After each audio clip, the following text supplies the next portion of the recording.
Cavalier Nandini Balachandran.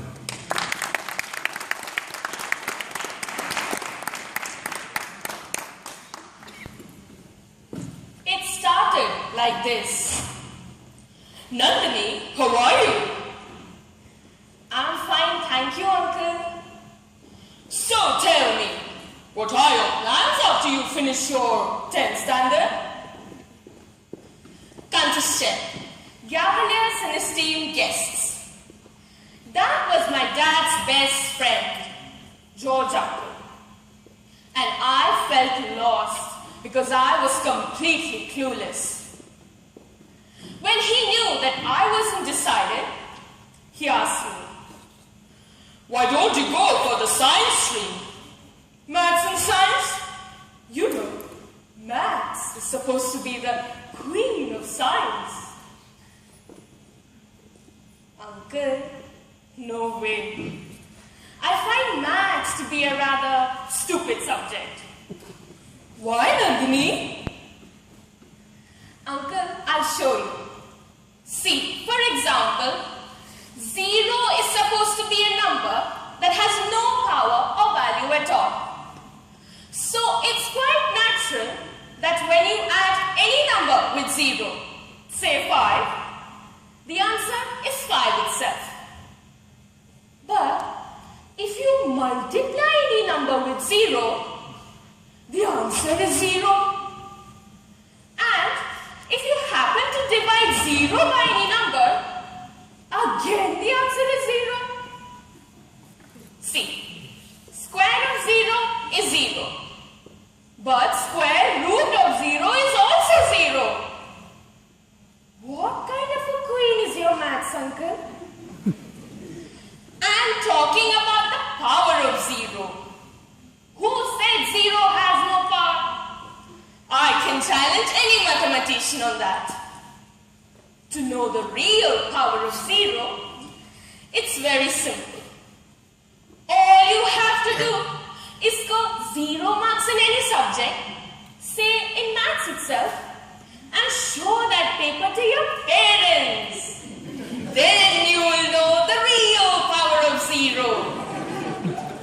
Your otherwise nice and sweet parents, the way they change themselves as if they had a can of Red Bull. Hearing this, Uncle George was looking at me like this. But he was not ready to leave me. Well, what about the other subjects? Physics, the king of science. Uncle, physics is such a subject that does not give equal opportunities to everyone. Now, what do you mean by that, Nandini? Uncle, if falling off an apple inspired the great scientist Sir Isaac Newton, how many of us have apple trees back home to get inspired? I have only mango trees. And I have seen so many mangoes falling, but never even once felt inspired. Both your king and queen are really made for each other. And talking about chemistry, what sort of a subject is it? Studying about electrons and protons that you can't even see with your naked eyes. You'll be spending your whole life looking through a microscope. All right. Then I'm sure biology must be your favorite subject. No, uncle. Not biology. Leave alone studying about frogs and insects by dissecting them. The mere sight of these creatures itself is enough to scare me away.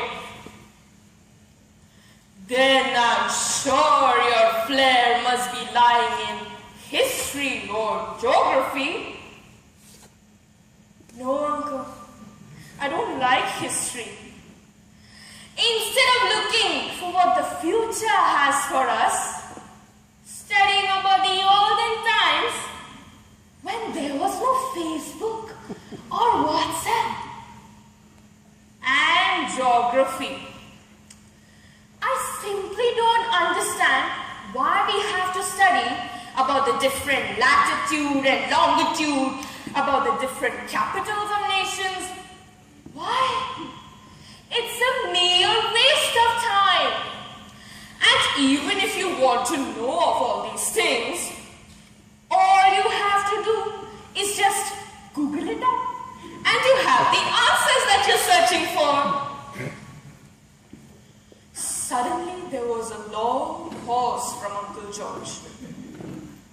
Then he said, "Shall I tell you what you're good at?" I was delighted. "Yes, Uncle, please tell me. What do you think the future has for me?" "You seem to be really good at speaking, and you seem to be rather enjoying it too. Why don't you specialize in professional